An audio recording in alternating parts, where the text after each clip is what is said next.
Hello everyone. Today I will be talking about historical and contemporary cybercrime and legislation relating to cybercrime briefly. Hope you will enjoy my first presentation. Thank you.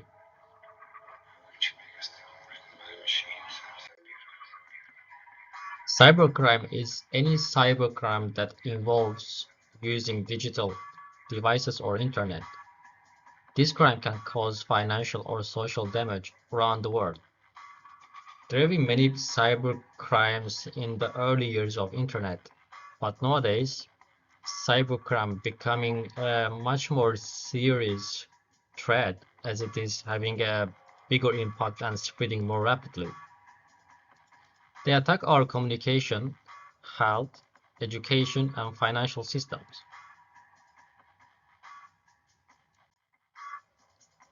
As I mentioned earlier, today's cybercrime are conducted by highly motivated individuals, organizations, and even by government bodies. Many years ago, we wouldn't have imagined that technology would have such a big impact, but today we using digital coins, digital wallets, digital ID, and so on. Yes, our lives are much easier, but are we as safe as we used to be? Most of you have probably heard about the Morris worm. It was the earliest computer worm and caused the shutdown of over 6,000 computers in 1988, over 10% of the internet at the time. It was so effective as it was able to replicate itself and spread without interaction from the user. Surprisingly, the Morris worm wasn't created in order to be destructive. It was created out of a curiosity to measure the total size of the internet, and a badly written line of code caused it to overwhelm the computer system and shut them down. It was a bad result created out of a naive curiosity by a young student to test the limits of the internet. So we cannot say the same thing for most cybercrime today. As the cyber world is evolving rapidly, we have been fighting with many malicious actors and organizations. The impact can be worldwide as there are more tools and techniques, but we don't know who has control of them.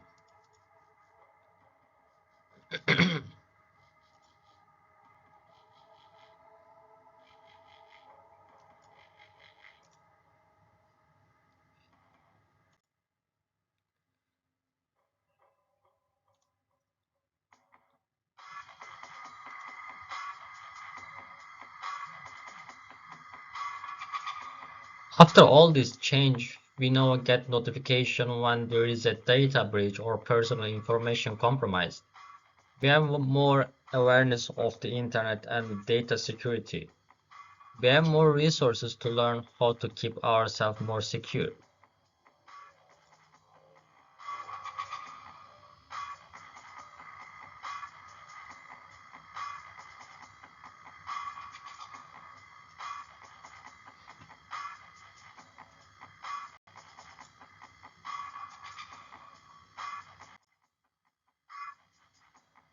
The first criminal charge for an act of cybercrime was the creator of the Morris worm, and it was a new area of law at the time. However, as you can see from the table above, there are not many laws across the world relating to cybercrime. Most of these laws relate to the use of personal data, as many people know store a significant amount of data online.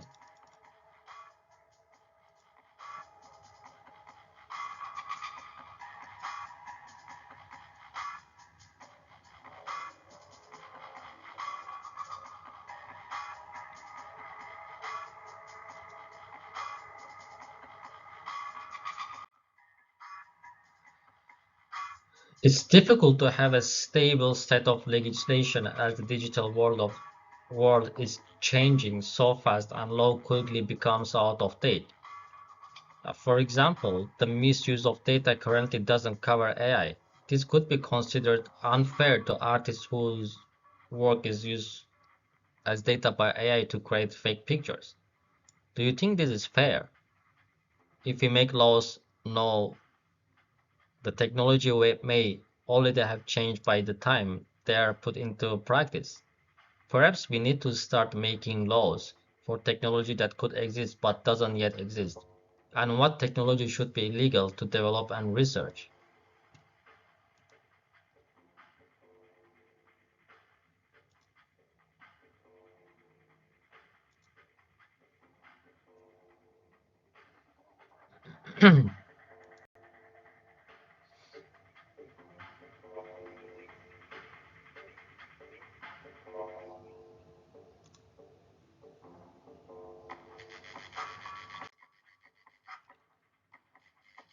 Both are more example of case where the law may not be sufficient in its current form. The dark web as source of easily available malicious and illegal material remains easy to access and contribute to. There is no agreement between countries about how to approach international cybercrime, which is in this global and ever more connected world is becoming more and more common. The internet is still frequently used for harassment, disinformation, and hate speech. Clearly, the current strategies are insufficient to protect all the users of the internet from unauthorized or malicious activity.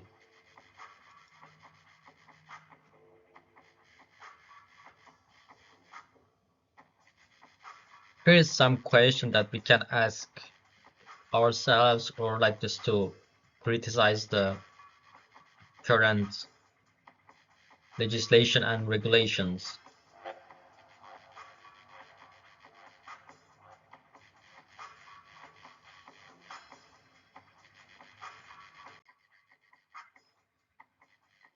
Legislation needs to address how our data is handled.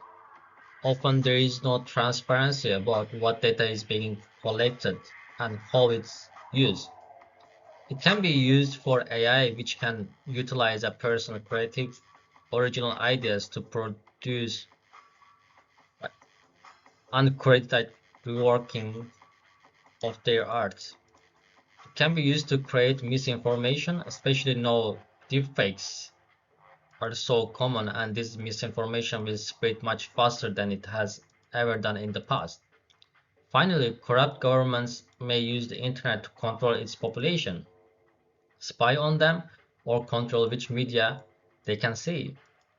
As you can see, there is a great and ever increasing need for cybercrime specialists in today's world and much work still to do.